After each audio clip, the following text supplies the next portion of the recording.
Assalamualaikum warahmatullahi wabarakatuh. Nama saya Fajar Erlangga dari jurusan Pendidikan Agama Islam kelas A semester 4 dengan NIM 221210026. Baiklah, saya di sini akan membawakan materi dari kelompok 11 yaitu implementasi kurikulum bagian C, yaitu faktor yang mempengaruhi kurikulum. Apa saja faktor yang mempengaruhi kurikulum? Yuk kita simak. Nah, faktor-faktor yang mempengaruhi pengembangan kurikulum dalam buku Sukma Dinata yang berjudul Pengembangan Kurikulum, Teori dan Praktek, ada 3 faktor yang mempengaruhi pengembangan kurikulum, yaitu yang pertama adalah perguruan tinggi. Perguruan tinggi setidaknya memberikan 2 pengaruh terhadap kurikulum sekolah, yaitu pertama dari segi pengembangan ilmu pengetahuan dan teknologi yang dikembangkan di perguruan tinggi umum. Pengetahuan dan teknologi banyak memberikan sumbangan bagi isi kurikulum serta proses pembelajaran. Jenis pengetahuan yang dikembangkan di perguruan tinggi akan mempengaruhi isi pelajaran yang akan dikembangkan dalam kurikulum. Pengembangan teknologi selain menjadi isi kurikulum juga mendukung pengembangan alat bantu dan media pendidikan. Kedua adalah dari segi pengembangan ilmu pendidikan dan keguruan, serta menyiapkan guru-guru lembaga pendidikan tenaga kependidikan, yaitu LPTK seperti IKIP, FKIP, atau STKIP. Kurikulum lembaga pendidikan tenaga kependidikan juga mempengaruhi pengembangan kurikulum, terutama melalui penguasaan ilmu dan kemampuan guru dari guru-guru yang dihasilkannya. Penguasaan keilmuan, baik ilmu pendidikan maupun ilmu bidang studi serta kemampuan mengajar dari guru-guru akan sangat mempengaruhi pengembangan dan implementasi kurikulum di sekolah. Guru-guru yang mengajarkan pada berbagai jenjang dan jenis sekolah yang ada dewasa ini umumnya disiapkan oleh LPTK melalui berbagai program, yaitu program diploma dan sarjana.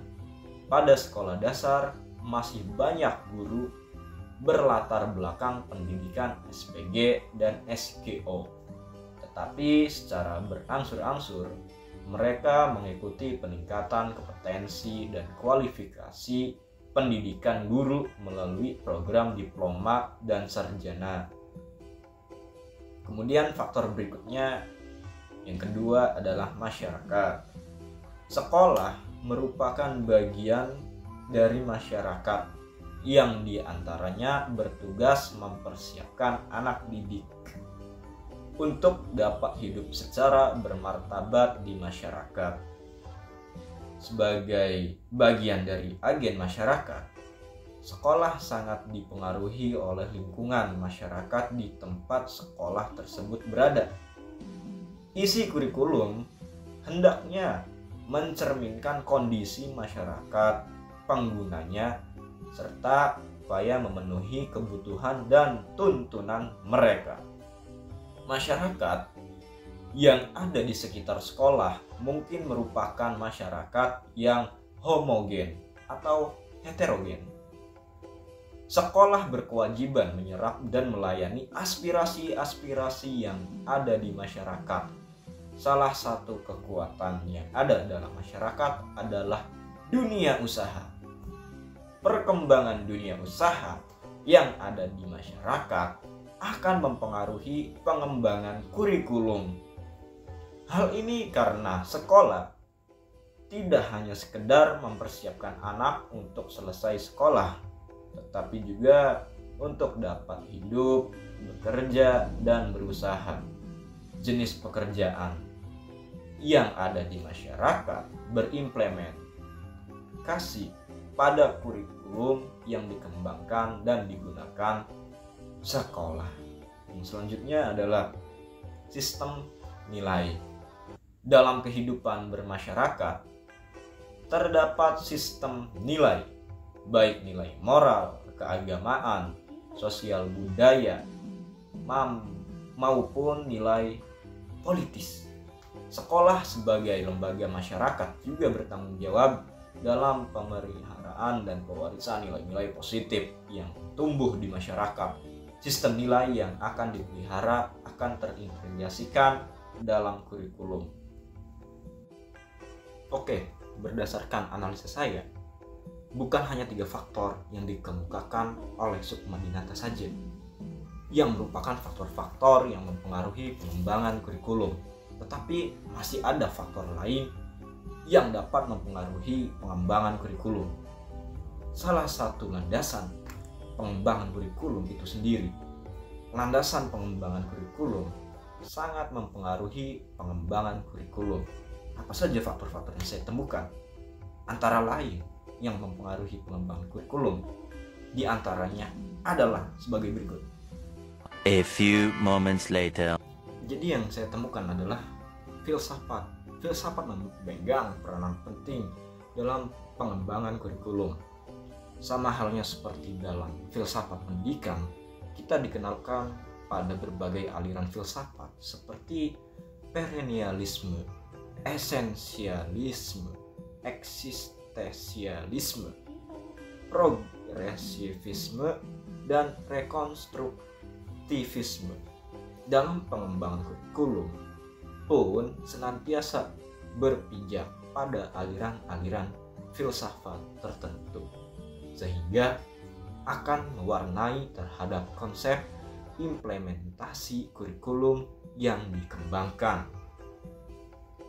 Nah, di uraian kali ini tentang isi dari masing-masing aliran filsafat, kaitannya dengan pengembangan.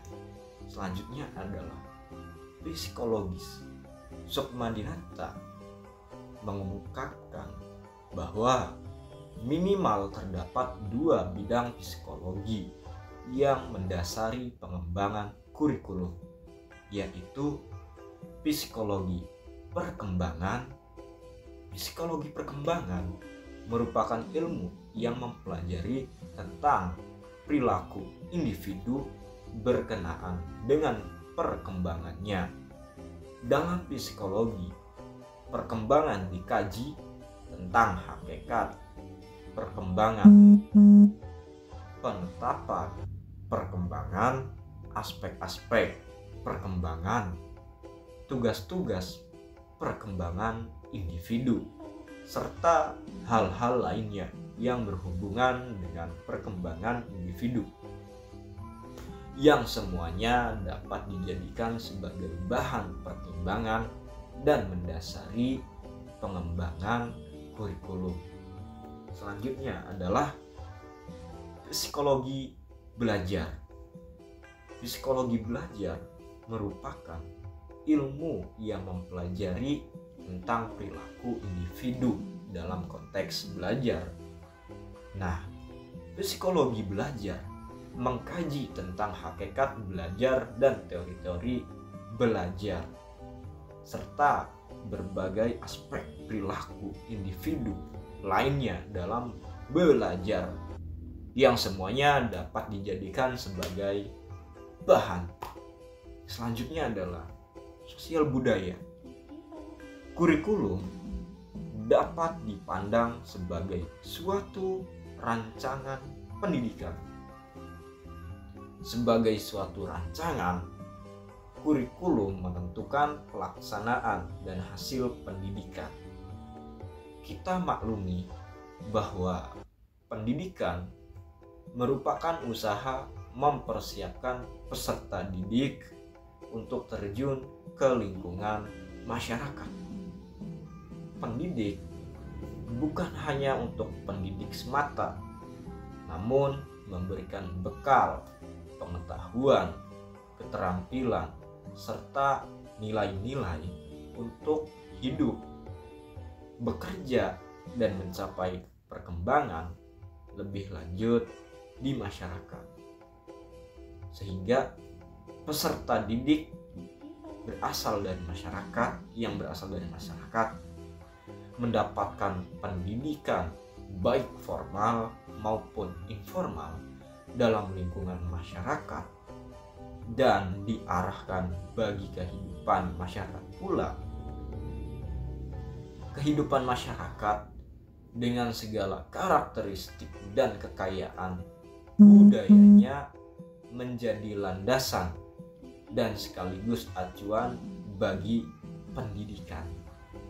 Oleh karena itu, tujuan, isi, maupun proses pendidikan harus disesuaikan dengan kebutuhan, kondisi, karakteristik, kekayaan, dan perkembangan yang ada di masyarakat. Setiap lingkungan masyarakat masing-masing memiliki sistem sosial, budaya tersendiri yang mengatur pola kehidupan dan pola hubungan antara anggota masyarakat. Salah satu aspek penting dalam sistem sosial budaya adalah tatanan nilai-nilai yang mengatur cara kehidupan dan berperilaku para warga masyarakat. Nilai-nilai tersebut dapat bersumber dari agama, budaya, politik, atau segi-segi kehidupan lainnya. Kehidupan lainnya yaitu sejalan dengan perkembangan masyarakat. Maka nilai-nilai yang ada dalam masyarakat juga turut berkembang sehingga menuntut setiap warga masyarakat untuk apa? Melakukan perubahan dan menyesuaikan terhadap tuntunan perkembangan yang terjadi di setiap masyarakat. Sekian, mungkin itu saja analisa yang saya dapat daripada buku Sukma Dinata. Kurang lebihnya mohon maaf, saya dari kelompok 11. Wassalamualaikum warahmatullahi wabarakatuh.